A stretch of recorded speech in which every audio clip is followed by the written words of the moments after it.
Mesdames et messieurs de la presse, bonjour. Il y a un adage populaire qui dit que l'enfant qui veut empêcher sa mère de dormir ne trouvera pas le sommeil. En d'autres termes, tant que le gouvernement s'entêtera à gérer notre pays comme une épicerie et tout tailler sur mesure, vous nous verrez toujours devant vous pour dénoncer.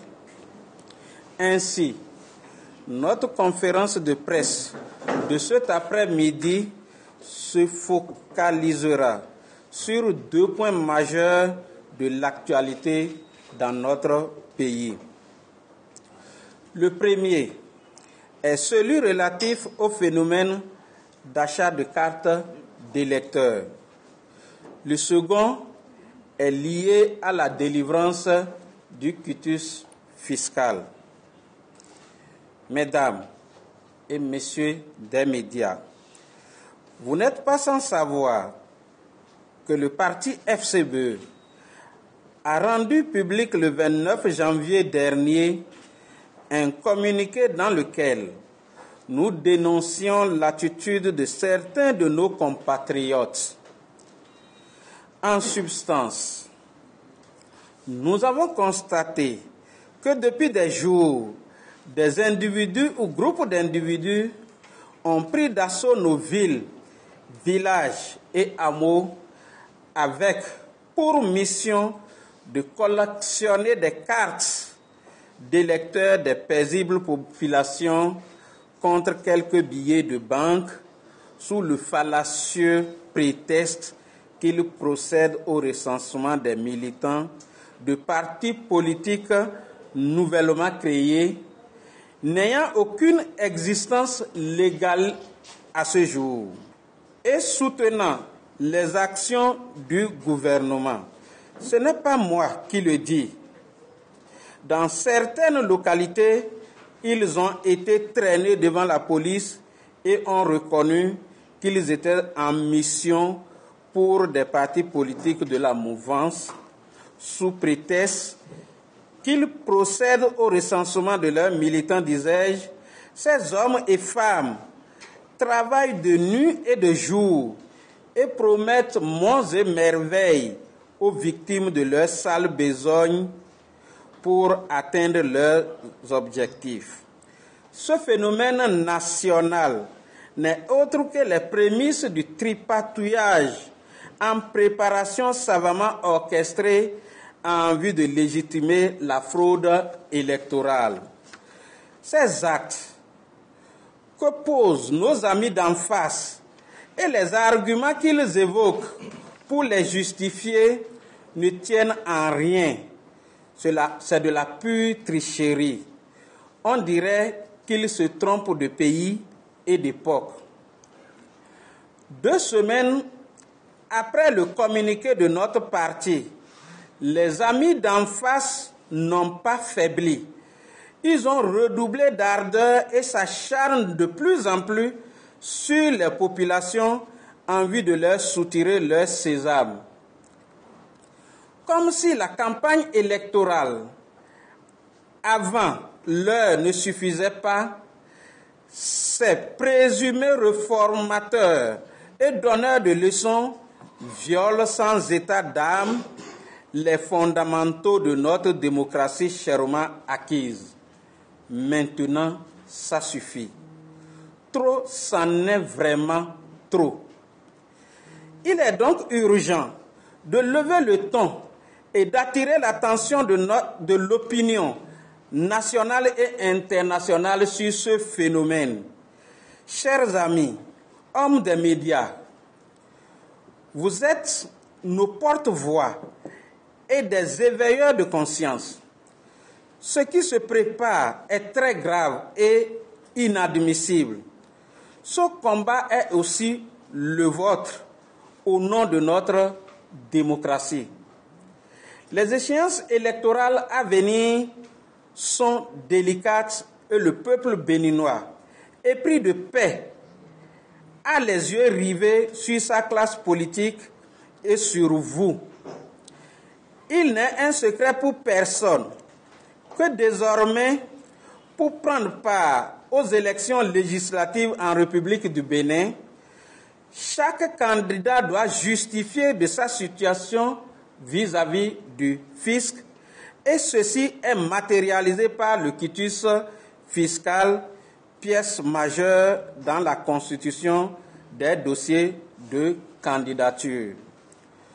Je ne vous apprends rien, chers amis journalistes, en vous rappelant que seul le directeur des impôts et son adjoint sont habilités à délivrer le quitus fiscal en République du Bénin. Nous l'avons suffisamment dénoncé en son temps sans qu'aucune suite favorable n'ait été donnée, et voilà qu'aujourd'hui nous sommes confrontés aux difficultés que nous aurions pu éviter. Mais c'est nous de l'opposition qui nous indignons. Les autres, quant à eux, sont sereins et ils savent pertinemment qu'il s'agit des manigances. Il nous plaît donc d'attirer une fois encore l'attention de tout un chacun sur le caractère fondamental du consensus dans un état de droit. Mesdames et messieurs, depuis 15 jours environ que le processus est lancé, c'est toujours le statu quo au niveau de la Direction générale des impôts. À notre connaissance, aucun quitus fiscal n'est délivré à ce jour, alors qu'officiellement, le dépôt des dossiers de candidature démarre le 21 février 2019. En tout état de cause, nous prenons à témoin l'opinion publique nationale et internationale sur cette énième illustration de la ruse et de la rage du pouvoir de Talon. Aucune élection ne serait organisée dans un état de droit sans véritable challenger.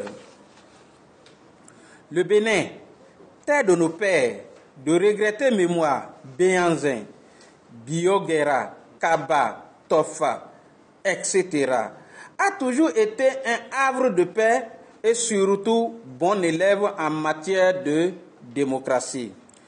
Peu importe nos différends avant, pendant et après les consultations électorales, les Béninois ont su toujours s'entendre sur l'essentiel afin de préserver l'unité nationale. Malheureusement, aujourd'hui, après l'avènement du régime dit de la rupture, le consensus a disparu du quotidien de la classe politique béninoise et se sont installés en lieu et place l'autocratie et l'anarchie.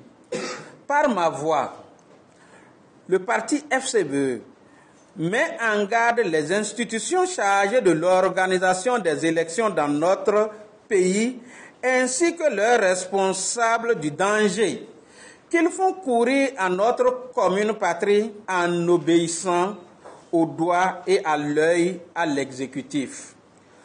La période que nous traversons est critique et l'histoire retiendra les noms de ceux qui participeront à la mort de notre démocratie modèle en Afrique. Face à tout ce qui précède, le parti FCBE condamne avec vigueur l'opération frauduleuse qui consiste en la manipulation des cartes d'électeurs des populations en cette veille d'élections législatives. Le laxisme de l'administration des impôts qui se fait prier pour délivrer les quitus fiscaux. Le mutisme des institutions chargées de l'organisation des élections sur des aspects fondamentaux du processus électoral. En conséquence, le parti FCBE exhorte ses militants sympathisants à la vigilance. Il les invite à se mettre en état de veille permanente pour barrer la voie aux imposteurs. Le parti FCBE rappelle aux cadres et autres agents impliqués dans le processus d'organisation des élections législatives prochaines qu'ils seront tenus seuls responsables de leur forfaiture s'ils se laissent manipuler et intimider dans leurs fonctions respectives. Le parti FCBE clame haut et fort qu'il ne peut jamais avoir d'élection au Bénin sans les partis de l'opposition. Le parti FCBE et le peuple, avec lui, ne va laisser prospérer aucune manœuvre d'exclusion des opposants aux compétitions électorales. Le parti invite le peuple béninois à se tenir prêt en cette période sensible où la moindre étincelle peut conduire au pire et l'éviter par sa veille et sa détermination à prendre part aux élections transparentes et paisibles. Le parti FCBE met en garde ces vendeurs d'illusions et les prévient du risque qu'ils courent en s'adonnant à ces manœuvres dolisives. Le parti FCBE appelle tout le peuple béninois à jouer le rôle qui est le sien pour redorer le blason du Bénin et lui restaurer son statut de pays démocratique et pacifique au sein de la communauté internationale. Vive le parti FCBE, vive l'opposition béninoise, vive le Bénin démocratique. Je vous remercie. Alors, M. Karim de Mediapart demandait si les problèmes qui se posent au Bénin aujourd'hui peuvent être réglés par la conférence de presse. Nous-mêmes, on se pose cette question, mais seulement qu'il n'a pas proposé autre chose qui puisse nous aider à régler ça en dehors des conférences de presse. Parce que nous sommes dans un pays démocratique et nous sommes des démocrates et nous savons raison garder et nous savons prendre les mesures. Il y a beaucoup de choses déjà que, j'avoue, les conférences de presse ont fait reculer. Il y a beaucoup de choses que grâce à vous, hommes de médias, on a pu corriger dans ce pays. Qu'ils vous souviennent, il y a quelques jours, les partis politiques sont allés vers la Sénat pour qu'elle explique les dispositions de l'article 242. Elle a dit qu'elle ne pouvait pas le faire. Et elle a indiqué le chemin de la Cour constitutionnelle. Nous nous sommes rendus à la Cour constitutionnelle, elle-même s'est refusée de se prononcer. Et sur les réseaux sociaux, beaucoup s'en étaient offusqués pour dire qu'il faut que les règles de jeu soient claires avant le jeu. Il faut qu'on puisse comprendre l'interprétation de l'article 242 avant les élections. Mais, mes chers amis, aujourd'hui, la Sénat a invité les partis politiques et a expliqué clairement comment ça va se passer. Aujourd'hui, tout est clair. Mais si on s'était tu, si on n'avait pas dénoncé cette attitude, peut-être que c'est au jour des élections, quand les résultats seront connus, qu'on va voir les tendances favorables à qui vous savez et qu'on aurait défini comment interpréter l'article 242. Mais aujourd'hui, c'est déjà fait. Sur beaucoup de points, grâce à vous, grâce aux dénonciations que nous faisons, je crois que le gouvernement recule. Sur les points qui n'auraient pas reculé et qui mettront en danger notre démocratie, je crois qu'on avisera, et avec vous, avec le peuple béninois, parce que personne au Bénin n'est plus prêt à connaître de la dictature. Personne, et c'est ça que le gouvernement doit savoir, personne au Bénin n'est plus prêt à connaître comment on appelle ça, un seul régime, la dictature. Je crois que ça en est fini. Et si il y a des tendances à cela, je crois que le peuple et nous allons réagir pour mettre fin à ces comportements. Voilà ce que je peux répondre par rapport à sa préoccupation. Merci d'être là et merci de relayer nos contestations, nos conférences de presse, nos points de presse. Comme l'honorable Nouréni Achadé vient de le dire, c'est vrai, ce n'est peut-être pas suffisant, mais elles nous permettent quand même d'évoluer. Je ne vais pas revenir donc sur cette question. Je voudrais répondre à la question relative au quitus fiscal et au système qui a été digitalisé. Disons que le camarade qui a posé cette question a dit, mais c'est un système automatisé. Est-ce que nous avons de la connexion au débit pour pouvoir faire le travail ici, ou est-ce que nous avons sollicité en tout cas des compétences pour nous aider à faire les formalités de demande de quitus? Nous n'avons pas de problème de connexion. Nous n'avons pas de problème de connexion. Et nos préoccupations ne concernent pas la demande de quitus. Nos préoccupations concernent la délivrance de quitus. Donc, ce qui veut dire que nous n'avons pas de problème pour faire tout le travail de demande électronique, etc., etc. Nous n'avons aucun problème par rapport à cela. Alors, comment ça se passe? Normalement, si je veux même prendre la question de la digitalisation d'une procédure de demande de quitus, ça devrait en principe amener l'administration fiscale à être plus prompte, à délivrer avec une plus grande célérité le document, parce que c'est digitalisé. Ce qui est étonnant, c'est que lorsque vous faites la requête de demande de quitus, vous n'avez pas automatiquement votre situation fiscale. En principe, lorsque nous informatisons les systèmes comme celui donc de la demande de quitus, une fois la demande, la requête lancée, automatiquement, l'ordinateur ou en tout cas le système doit vous générer votre situation fiscale. Vous devez savoir quelle est votre situation fiscale à l'instant T, de façon instantanée. Ce n'est pas fait. Mais on nous dit derrière qu'il faut attendre des jours avant de commencer par délivrer. Mais en principe, la délivrance ou la non-délivrance d'un quitus ne devrait pas constituer, disons, un cas de refus ou de rejet d'un dossier.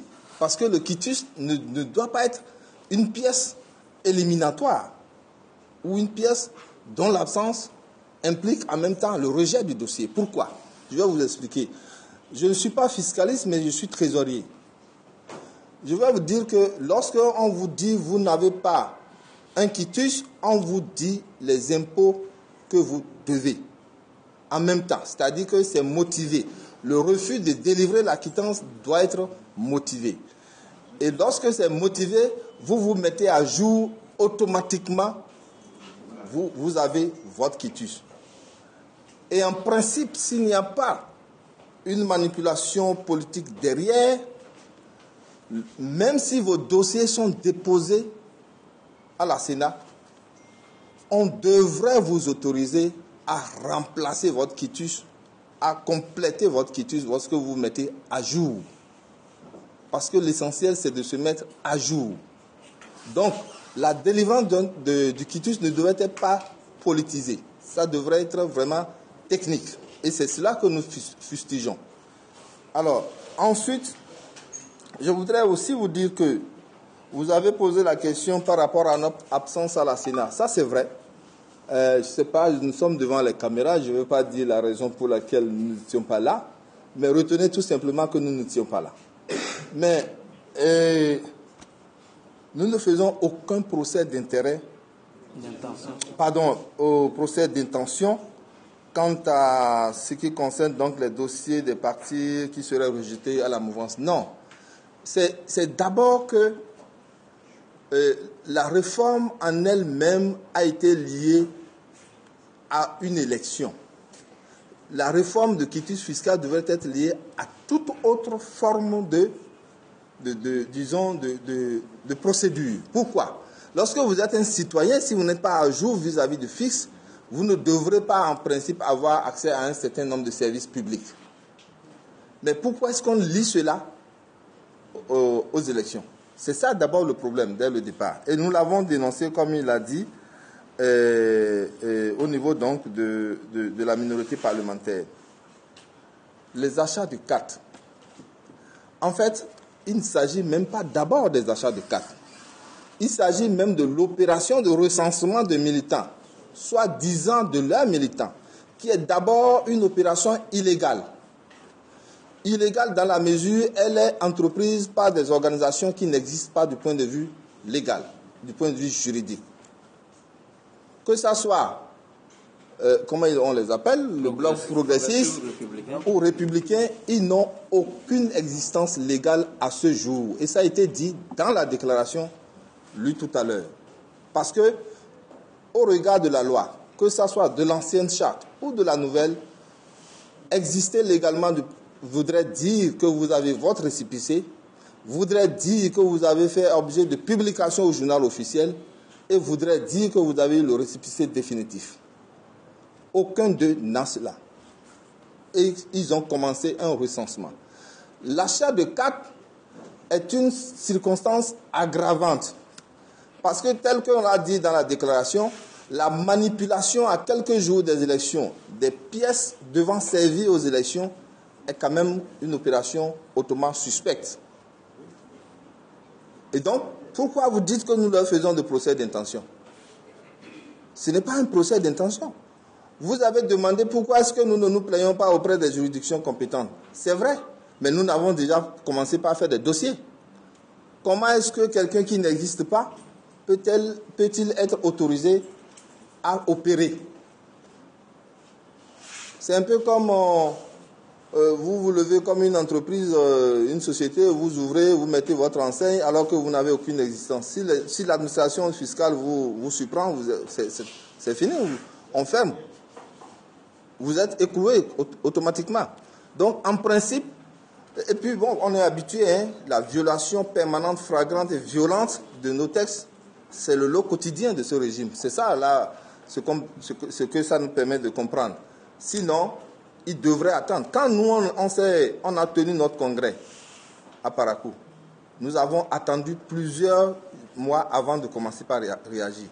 2 mois. Parce que la loi dit, lorsque vous déposez votre demande de déclaration d'existence, 2 mois après, vous êtes censé exister légalement. Nous avons observé ce délai de 2 mois avant de commencer par faire des meetings.